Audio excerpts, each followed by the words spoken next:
तुम्हाला एक जाणून घ्यायचं आहे, कॅशलेस हॉस्पिटलमध्ये गेलो आणि नॉन नेटवर्क हॉस्पिटलमध्ये गेलो तर क्लेममध्ये काय फरक पडतो?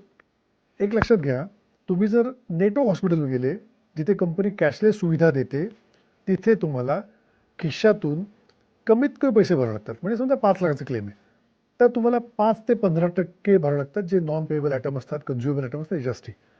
आणि बाकीचं तुम्हाला क्लेम कंपनी डायरेक्टली हॉस्पिटलबरोबर सेटल करते. त्याच्यामुळे निश्चितच तुमच्या खिशामध्ये अराउंड 25,000 50,000 असेल तरी पण तुमचं काम भागतं आणि तुम्ही बाहेर येऊ शकता हॉस्पिटलमध्ये कमीत कमी खर्च करून.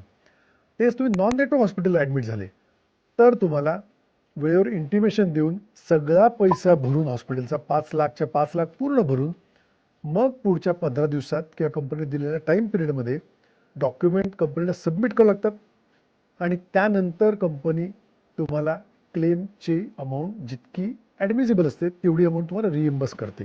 अशाच प्रकारच्या क्लेममधल्या कुठल्याही समस्येसाठी कोणत्याही सखोल मार्गदर्शनासाठी आम्हाला संपर्क साधा. Empathy mediclaim consultancy LLP.